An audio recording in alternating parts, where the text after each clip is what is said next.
안녕하십니까, 하석유입니다. 채널 24K 유튜브 방송을 시작을 합니다.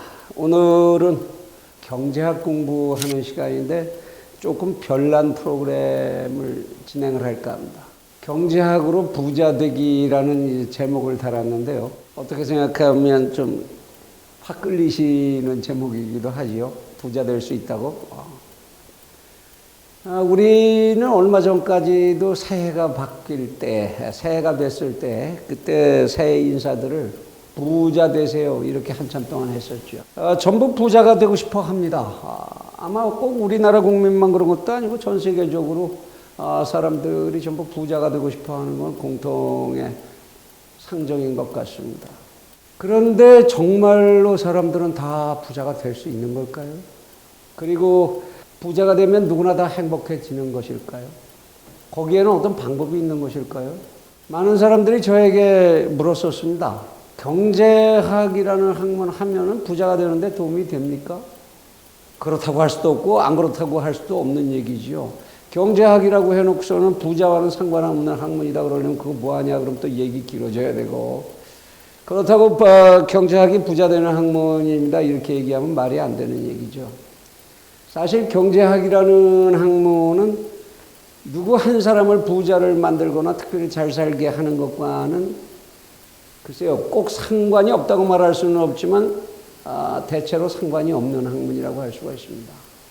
경제학은 경제라고 하는 공공적 영역, 사회적 영역, 여기에서 돌아가는 원칙을 발견해내고 그래서 그 집단에서의 움직임의 미래를 예측하는 데 그 목표를 가지고 있는 것이지, 누구 한 사람을 그 중에서 특별하게 유리한 입장을 만들어준다거나 하는 그러한 학문은 아니지요. 그런 것을 추구하는 학문이 따로 있기는 하지요. 경영학이라고 하는 학문은 한 기업이 어떻게 하면 이윤을 극대화하고 번영할 수 있겠느냐라는 것을 탐구하는 그러한 학문 체계입니다. 경제학에서 갈래가 돼서 나갔습니다만은, 그래서 경영학이라는 별도의 영역이 있고, 지금은 각 대학의 이 학과가 거의 개설되어 있지 않습니다만은 옛날에는 가정학과라는 학과가 많이 개설되어 있었습니다. 각 대학에.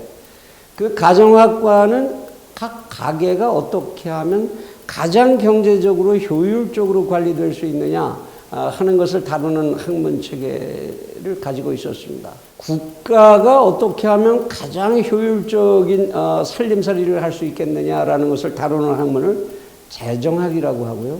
이와 같이 경제학에는 경제학으로부터 갈래를 쳐서 나간 이런 세 개의 별도의 학문들이 있는데, 그것은 각각의 경제 주체가 어떻게 해야 하면 가장 효율적으로 성장할 수 있느냐를 다루는 학문 체계입니다. 그래서 경제학은 이 세 개를 다 통합해서 생각하는 공존 공영의 틀을 찾아나가는 학문이기 때문에 부자 되는 방법, 특별히 어떤 한 개인이 부자 되는 방법 이런 것을 보여주고 있다고는 할 수 없습니다. 그러나 그렇다고 해서 그럼 경제학은 부자 되는 것과는 전혀 상관없는 학문이냐? 그렇지는 않지요. 이 학문의 틀을 이용을 해서 여러분이 부자가 되는 길을 찾아가는 그런 어떤 길잡이로 삼으실 수 있는 것만큼은 분명한 것 같습니다. 그래서 오늘은 경제학으로 부자 되기 그 첫 번째 강의, 어떻게 하면 경제학을 이용해서 내가 부자가 될 수 있는 길을 찾을 수 있을까 하는 이야기를 전개해 봅니다. 우선 이제 부자는 어디서 생겨나는 것이냐, 부자는 누가 무엇을 부자라고 하느냐 하는 것까지는 여기서 설명을 따로 하지 않기로 하고요. 여러분이 이미 다 아신다고 생각을 하고요. 그러면 이 부자는 어디서 어떻게 해서 형성되느냐, 어떻게 생겨나느냐 하는 이야기에 경제학이 다소 도움을 드릴 수가 있을 겁니다. 경제학적으로 봤을 때 부자가 되는 데는 두 가지 큰 갈래가 있습니다. 우선 정상적인 과정 속에서 부자가 되는 방법이 있고, 경제의 비정상적 과정에서 부자가 되는 방법으로 나누어서 생각을 할 수 있습니다. 비정상적인 방법으로 부자가 되는 건 누가 얘기해 달랬냐, 그건 아니지 이렇게 얘기하실 수도 있는데, 현실적으로 비정상적인, 경제학에서 볼 때의 비정상적인, 다소 원론에서 벗어난 이런 형태를 통해서 부자가 되는 사람들이 많기 때문에 이 부분을 아주 빼놓고 얘기할 수는 없습니다. 이 비정상적인 루트를 통해서 부자가 되는 방법은 다시 두 가지로 나눠볼 수 있는데요. 하나는 합법적인 비정상이 있고 하나는 불법적인 비정상이 있습니다. 여기서 비정상이라는 것은 경제학적인 논리의 틀에서 볼 때에 일반적이지 않은 이런 뜻을 가지고 있는 거니까 오해는 없으시기를 바랍니다. 합법적인 비정상이라는 것의 영역과 불법적인 비정상이라는 것의 영역을 딱 갈라서 얘기할 수는 없겠습니다만은 두 가지를 얘기를 들어보시면 신뢰를 들어서 얘기를 들어보시면 이해를 하실 수 있을 거라고 생각을 합니다. 우선 그럼 경제학에서 생각하는 정상적 단계, 정상적 경제 순환 단계 속에서 발견할 수 있는 부자가 형성되는 포인트는 어디겠느냐 하는 얘기부터 한번 시작을 해보지요. 여러분들이 경제의 순환 모델이라는 것을 경제학 강의 첫 시간에 이제 들으셨습니다만은 그 그림을 한번 다시 회상을 해 주시기 바랍니다. 경제가 순환하는 모델의 첫 번째는 자연이라고 하는 free goods의 영역이 있다 그랬습니다. 거기에 노동이 투입되고 그 노동이 투입되면 경제재가 생겨나고 이 과정을 우리는 생산이라고 부른다. 그리고 여기서 생산된 재화는 시장으로 나와서 시장의 거래를 통해서 이것이 지대, 임금, 이자, 이윤이라고 하는 요소소득으로 분할되고 이 요소소득은 다시 시장에서 구매력으로 작동하고 처분이 된다. 이 과정을 우리는 전부 시장이라고 부른다. 이렇게 얘기를 했습니다. 여기서 다 소득이 처분이 되고 나면 재화를 처분하고 난 다음에 남는 찌꺼기, 이 웨이스트라는 것이 발생하고 이 웨이스트가 다시 자연으로 돌아가면서 이 경제의 순환 모델이라고 하는 시스템이 완성된다. 이런 얘기를 했었습니다. 그러면 이 속에서 어디에서 과연 부가 축적되고 부가 발생할 수 있는지 우리는 이 모델 속에서 자연스럽게 찾아낼 수가 있습니다. 부자가 되고는 싶은데 어디서 무엇을 해야지 내가 부자가 될 수 있지? 어떤 장사를 하면 부자가 되지? 내 재주를 가지고 무엇을 하면 나는 부자가 될 수 있지? 이것이 사실 부자 되고 싶은 사람들의 첫 번째 해결해야 되는 문제인 것이죠. 그래서 이 순환 모델을 다시 한번 잘 곱씹어 생각해 보시라는 겁니다. 여러분들이 어느 방향을 찾기 힘들 때 이 그림을 생각하면서 나는 어디에서 부자가 될 기회를, 찬스를 잡을 수가 있을까 하는 것을 결정하시는데 이 그림이 도움이 될 수 있겠죠. 우선 천연 자원을 노동에게 제공해주는 자연을 관리하는 데에서도 우리는 부자가 될 수가 있습니다. 농업을 할 수도 있고 광공업을 할 수도 있고 수산업을 할 수도 있고 소위 1차 산업이라고 하는 것들이 자연에서부터 부를 만들어내는 그런 경제 행위를 시작할 수 있는 영역이겠죠. 여기다가 노동을 플러스를 해주는데 이 노동이라는 건 굉장히 다양한 형태로 존재합니다. 연구를 하는 두뇌 노동으로부터 체육 선수들, 운동 선수들 같은 또는 연예인들 같은 자기의 재능을 이용을 해서 용역적 가치를 만들어내는 그러한 노동에 이르기까지 굉장히 다양한 형태로 존재합니다. 그러면 여기서 노동이라는 이 현상 속에서도 우리는 내가 부를 만들 수 있는 기회를 발견해낼 수가 있을 겁니다. 이렇게 해서 경제제가 만들어지는 과정에 참여함으로써 우리는 부를 만들 수가 있죠. 무엇보다도 시장이라고 하는 것, 이런 경제제가 나와서 소비자와 생산자가 서로 거래를 하는 과정 속에서 부를 만들어 나가는 것, 이것이야말로 가장 인류 역사상 가장 보편적으로 존재해온 부를 만들 수 있는 장소겠지요. 이 속에서 우리는 지대를 통해서 소득을 얻는 방법도 있고 임금을 통해서 소득을 얻는 방법, 이자를 통해서 소득을 얻는 방법, 이윤을 통해서 소득을 얻는 방법, 이 네 가지의 방법이 있다는 것을 알 수가 있습니다. 또는 이 경제재를 이렇게 지대 임금 이자 이윤으로 나눠주기 전에 원천적인 경제재를 시장에 공급하고 그것을 판매하는 데에서도 또 부를 만들어낼 기회가 존재하는 거지요.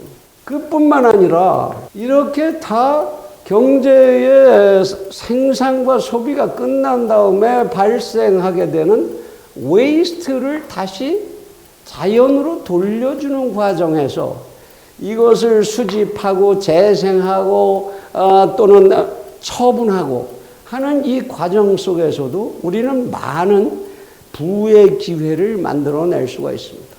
이 과정 속에서 발생하는 직업이라고 하는 것이 말하자면 돈을 벌 수 있는 종류가 우리나라에 과연 얼마 정도 있느냐, 그것을 아시는 데는 한국표준직업분류표라는 게 있는데요. 이 한국표준직업분류표에 보시면 우리나라의 현재 소득을 발생을 하고 시키고 있는 직업의 종류가 쭉 나뉘어져 있습니다. 이건 통계 조사를 하기 위해서도 필요하고 또는 세금을 부과하는 데 있어서 여러 용도로 쓰이는 이런 분류인데요. 그게 대강 몇 가지 되느냐?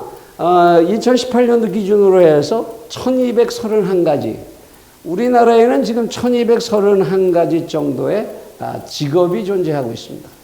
한때에는 직업이 재미난 직업들도 있었습니다. 옛날에 연탄을 쓸 때에는 아파트에 사는 양쪽에 맞벌이를 하는 사람들은 출근을 하고 나면 이 연탄불이 꺼지면 참 곤란했죠. 그러면 그 연탄을 갈아주면서 수수료를 받는 이러한 직업까지도 있었습니다. 그래서 이 직업은 끝없이 그 종류가 변하는데 여러분들이 답답하고 나는 어디서 무엇을 했으면 좋을까가 얼른 떠오르시지 않을 때에는 한 번쯤 쭉 이 분류표를 뒤져보시다가 보면 아하, 이런 직업, 야 이거 괜찮은데 내가 한번 해봤으면 좋겠는데 이런 것들이 아주 뜻밖의 쉽게 발견될지도 모른다. 결국 이제 부자가 생겨나는 과정에서 정상적 영역이라고 하는 것은 이와 같은 경제의 순환, 이 속에서 포인트를 발견하는 것, 그것이 경제학이 여러분들에게 드릴 수 있는 아이디어라고 할 것입니다. 비정상적 영역이라는 건 그럼 어떤 것들이 있냐? 우선 합법적 영역을 찾아본다면 이게 투자냐 투기냐 뭐 그래서 굉장히 구분하기 어렵다. 그래 우리나라의 장관급의 한 경제학자를 자임하는 인사가 장관급 위치에 취임을 하면서 기자들과 한 얘기가 유명하죠. 투자와 투기, 그건 나도 내가 평생 경제학 공부했고 경제학 가르쳤지만 나도 참 그 구분이 잘 안 된다. 뭐 이런 얘기를 했는데 그건 참 잘못 얘기한 거죠. 투기와 투자는 분명히 다릅니다. 분명히 다른데 여기서 말하는 비정상적인 합법적 부자가 되는 루트는 투기의 경우를 말하는 겁니다. 투자는 당연히 경제의 순환 모델 속으로 들어와서 여기나 어디든지 들어가서 해석되어야 할 내용이고요. 투기라는 건 뭐냐? 모든 돈을 쓰는 행위에는 두 가지 큰 분류가 생겨나는데 그 돈을 씀으로 해서 나에게 되돌아오는 소득이 새로운 생산 가치를 만들어내고 가치 생산을 해내고 그 결과로서 나에게 들어오는 거냐. 말하자면 돈을 내가 투자함으로 해서 생산 단계에 투자함으로써 또는 소비 단계에 투자함으로 해서 이와 같은 소득들이 증가하는 데 기여하는 것이냐. 생산을 수반하는 돈의 쓰임이냐 아니냐에 따라서 생산을 동반하는 돈의 쓰임이라면 그걸 투자라고 합니다. 무언가 재화 또는 영역을 추가적으로 더 생산하기 위해서 돈을 집어넣는 행위, 돈을 던지는 행위, 자본으로서 돈을 던지는 행위를 우린 투자라고 하고 그게 아니고 오로지 화폐적 가치를 증가시키는 기회를 잡기 위해서 던지는 행위, 이거를 우리는 투기라고 합니다. 이 투기에는 크게 나누어서 부동산 투기라는 게 있죠. 내가 아파트를 1억에 샀는데 이것이 2억이 될 것이다. 그래서 아파트를 1억을 주고 산다. 그래서 그 돈을 아파트에다 1억을 투기를 하면 그것은 반드시 투기라고 하는 겁니다. 왜? 그 아파트가 다시 팔았을 때 2억이 돼서 내 주머니에 돈이 돌아오는 동안 그 아파트의 생산성이 그만큼 더 높아질 이유는 없는 거죠. 추가적인 경제순환 모델 속에서 생산이라고 하는 새로운 가치를 창출하지 않은 채로 남의 주머니에 있어야 할 돈이 내 주머니로 옮겨온 것에 지나지 않습니다. 이것을 주머니를 이전시켰다고 그래서 주머니를 이전시키면서 발생한 소득이라고 해서 이전소득이라고 하는 겁니다. 이렇게 이전소득을 노리고 하는 행위, 그게 이제 투기죠. 부동산을 가지고 하는 것이 가장 보편적으로 우리가 볼 수 있는 경우죠. 지금 국회 우리 청문회 할 때마다 가장 많이 문제되는 것들이 그 후보자들의 문제되는 것들이 이쪽 영역입니다만 두 번째로 증권이나 외화 같은 것들, 증권에 투자를 한다. 증권에 돈을 집어넣는 걸 투자라고들 흔히 얘기하죠. 투기라고 얘기하면 어감이 안 좋으니까. 물론 이제 최초의 기업을 만들기 위해서 증권을 통해서 투자를 모을 수 있습니다. 그거는 생산을 수반하는 투자가 될 수도 있습니다. 그런데 이것이 주식시장에 나와서 내가 거기다 그 주식을 얼마를 주고 사든 얼마를 받고 팔든 실제 회사의 영리에는 아무 영향을 미치지 않고 거래가 될 때 그때 발생하는 소득은 당연히 투기소득이라고 해야 합니다. 생산이 동반되는 게 아니니까요. 그래서 이와 같은 투기를 목적으로 해서 증권시장에 들어가서 거래를 할 수가 있고 두 번째는 요새 같은 때 외환시장에 들어가서 외화를 거래를 하는 거죠. 원화 가치는 계속 떨어지는 데 반해서 달러 가치는 계속 올라갈 것이다라면 외환을 잔뜩 사두는 방법, 외화 이해금을 잔뜩 가지게 되는 방법 이런 것도 실질적으로는 아무 국내에서의 GDP를 증가시키지 않지만 자기의 주머니에는 소득이 발생하는 거죠. 그리고는 이제 실물 투기라는 게 있습니다. 요새 많이 주목받는 게 금이죠. 그렇죠? 금의 가격이 불안한 원화 가치 때문에 또는 불안한 세계적인 경제의 흔들림 때문에 금에 대한 수요가 급격히 늘어나고 있습니다. 금뿐만이 아니죠. 국제적으로는 주요 광물들, 특히 희토류 같은 것들에 대해서 집중적인 국가적인 차원에서의 투기들이 일어나고 있습니다. 그거는 이제 어떤 경우에는 꼭 투기라기보다는 생산에 대비하기 위한 투자의 형태를 띠는 경우도 있지만 그렇지 않은 투기의 경우도 적지 않게 나타나고 있습니다. 이와 같은 형태로 부를 창출하는 방법이 있지요. 실질적으로 지구상에 존재하는 또는 대한민국에 존재하는 많은 부자들이 이 과정을 다 거쳐봤다. 다라고 말해도 과언이 아닐 겁니다. 거의 다 이 과정을 거쳐서 부를 쌓았다라는 것을 부정하기도 힘듭니다. 이와 같이 이 합법, 경제학적으로 볼 땐 비정상적이지만 법률적으로 볼 땐 합법적인 이와 같은 부의 증식의 과정도 가능하다. 여러분들이 돈이 남아두신다면 이와 같은 쪽에 투기를 함으로써 부를 현실적으로 증가시키고 부자가 되시는 방법도 있겠지요. 그렇지만 제가 이 자리에서 이쪽이 부자 되는 방법입니다 라고 말씀드리기는 싫습니다. 우리는 이거를 흔히 이제 재테크라고 묶어서 재테크라고 부르는데 이 재테크라는 걸 통해서 누군가가 부자가 되면 그것은 이전 소득의 획득 행위이다 보니까 내가 부자가 된 대신 나도 모르는 새에 어떤 사람들은 불이익을 받고 있다라는 사실, 그것을 생각하지 않으면 안 되기 때문이죠. 적어도 그래서 경제학자라고 하는 사람들은 이쪽으로 부자가 되시라고 권고하기는 곤란한 것입니다. 그 다음에 이제 불법이라고 하는 쪽, 불법을 통해서도 인간들은 많은 이 부를 축적합니다. 실제로 그런 사람들이 상당히 있죠. 사기, 배임, 불법이죠. 탈세, 도적질.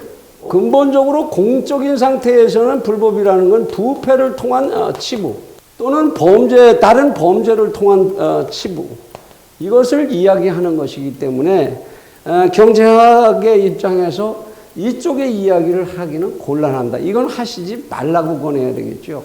또한 이러한 불법행위에 의한 부의 축적은 어느 한순간에, 제2강에서 다시 말씀드리겠습니다만, 어느 한순간에 자기의 발목을 자기가 잡는 경우가 되기 때문에 부자가 되는 길이라고는 절대로 추천해 드릴 수가 없는 것입니다. 이와 같이 경제학 입장에서 부자가 되는 방법을 말씀을 드린다면, 경제가 순환되는 이 모델을 잘 이해하셔라. 그리고 그 속에서 자기의 적격인, 자기 자신에게 가장 알맞는 포인트를 빨리 잡으셔라. 그리고 거기에 올인을 해서 들어가셔라. 이것이 바로 경제학을 이용을 해서 부자가 되는 그러한 과정이라고 말씀드릴 수 있을 것 같습니다. 그래서 오늘은 여기까지 부자가 되는 곳, 이것을 어떻게 찾을 것이냐, 이것에 대한 가장 원론적인 이야기를 먼저 정리해 드리기로 하고, 제2강에서 좀 더 현실적인 이야기, 경제학 같기도 하고 경제학 같지 않기도 한 좀 더 현실적인 이야기를 이어나가도록 하겠습니다. 오늘 여기까지 마칩니다. 감사합니다.